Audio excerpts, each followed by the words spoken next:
Hello everyone and welcome to another video of the super high mileage hero Volvo S80.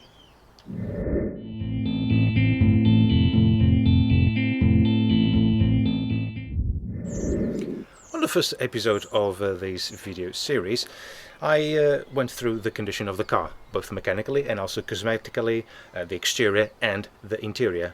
But my main focus at this time is really the mechanical side of things. That's going to be my primarily concern for the next few weeks and months. As I pointed out on the first video, there was a leak coming from the power steering reservoir. So shortly after the first video I went to have a look to see what was going on, and I noticed that there was a Jubilee clamp missing from the return hose. So I've cleaned up everything, degreased, and just drove for a few miles, but then the leak came again, although in much less quantity. So I didn't bother about it for a while, and then once I took the car to dealership and then drove it back, we'll come on to that later, I noticed that there was quite a lot of fluid coming from the reservoir cap. I was informed that this is usually an issue with these cars, that the reservoir cap can get a little bit worn, especially the seal, and needs to be replaced. But I haven't had the chance to get a reservoir cap, so what I've done, I just unscrew the cap, and with a pick tool I unhooked it, the seal inside here, and then flip it over and then put it back in, and then it's been dry ever since. Now, the other job that this car needed to be done was to have a look at the intake area, in particular the air filter and the airflow meter as well. But then again, that needs a bit of cleaning, so I'm going to show you a video of what I've done then.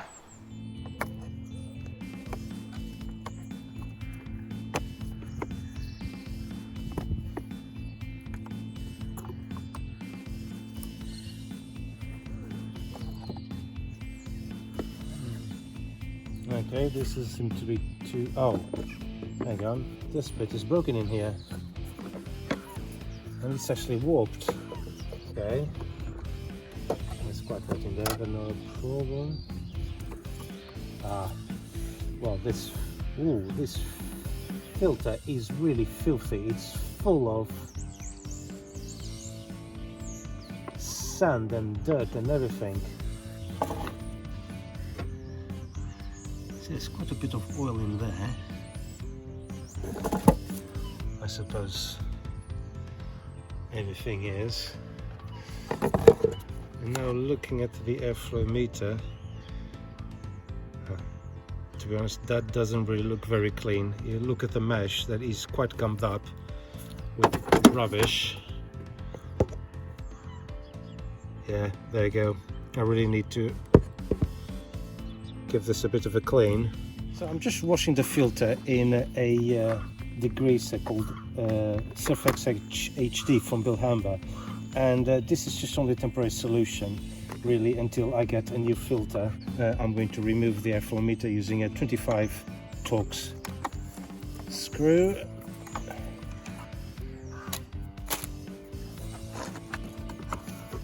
Okay, there's a rubber ring in here which to look after, and I think I might just take this to the degreaser as well. My stuff from here actually.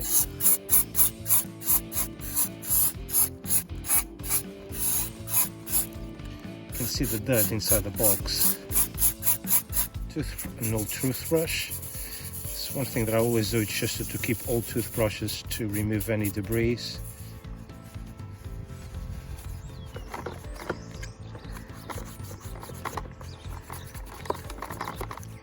Now that everything is nice and dry, it's time to put everything back into place.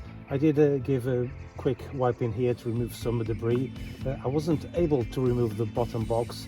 It is retained by 3 pegs, and you need a few pliers to remove them, but there was not enough time.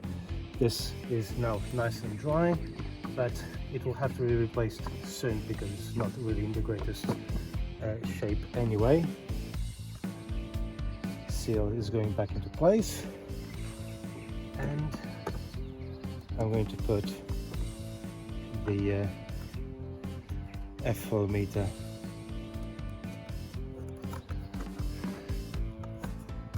back where it belongs, because you have to follow the flow of the air. That.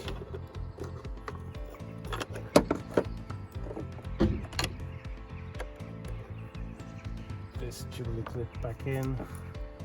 I use some car cleaner to clean the old inside as well, so I'm going to put it this way so it's easier to clamp.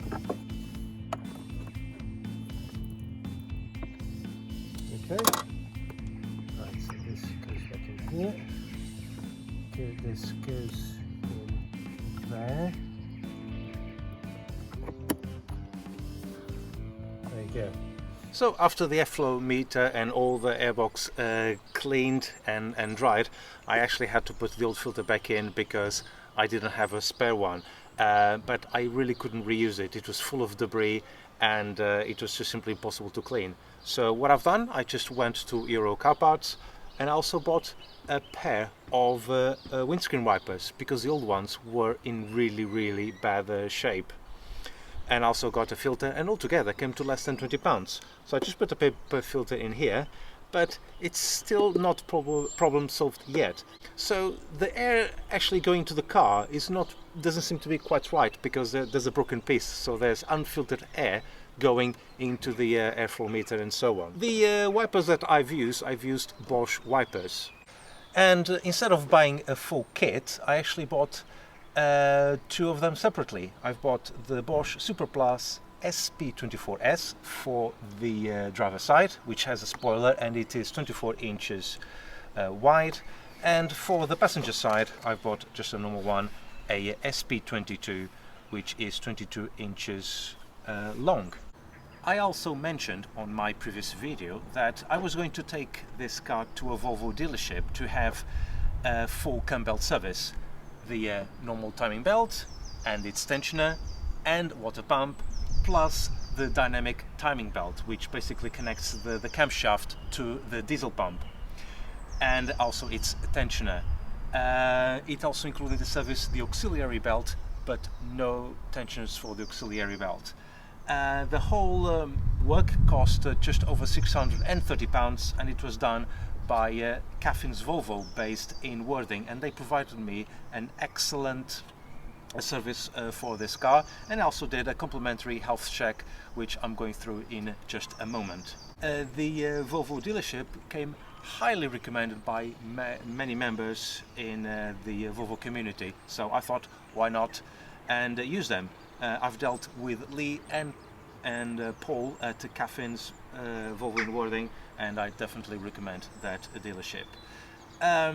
With the health check that they gave, they highlighted a few things in this car that I was already aware, such as the tires, the rear discs, and the body corrosion, of course. But there was another aspect which I wasn't quite expecting, but to be honest I wasn't really surprised, and that was the condition of the condenser. It seems to be pretty damaged, but that's something that I will be tackling in the next few months. It's not really not priority. I just hope it's not so much of a pain in the ass job as it was with the Jaguar. But apart from that, there wasn't really many issues. Of course, they highlighted the oil leak as well, which needed further investigation, but to be honest, it's something that is not bothering me as such at this moment. Oh, and I almost forgot the springs. According to the Volvo report, they said that all the 4 springs are really corroded, and to pay attention because they might snap soon. I'll see how that goes. I was quoted £700 for them to be changed, but I think I'll skip on that. Well, some viewers have pointed out the engine mounts, and to be honest, I'm not really surprised. This strut brace in here, it is quite wobbly. I don't think it should be like that. And also, which means it is connected to this top engine mount in here, and you do notice in here that it is starting to crack on some sides. So this needed to be done at some point. Now let's have a look at the cover. And here it is, the mighty D5252T. You can see there's quite a bit of an oil leak, especially in this area here. It could also be affected by several oil changes, but some of them look actually quite fresh, but everything else seems to be in pretty running order. You could see in here the new tensioner that was fitted by the Volvo dealership. But they said it was just only really the oil leak that needed further investigation, but they said it was not really serious. One thing that I'll be looking in next, it will be at this little thing here, and that's the Egr valve. I'm going to look at the condition. It doesn't look like it has been removed for quite a long time. Actually, it's just all the bolts and screws in here are actually quite rusty, so I don't think it has come off for a long time.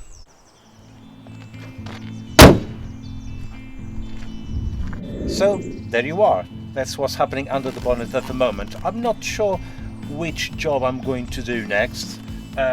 Certainly the airbox is really urgent. I really want to get that sorted out, and look into the new cap for the power steering reservoir.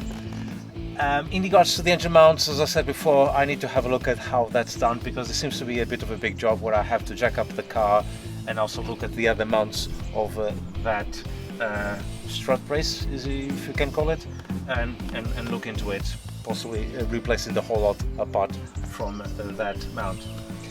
And the next thing that I will actually be doing the next few days will be to replace the steering wheel, because as you look, this is just a grubby, and then every time I use it, it's just a little piece of leather starts to come out.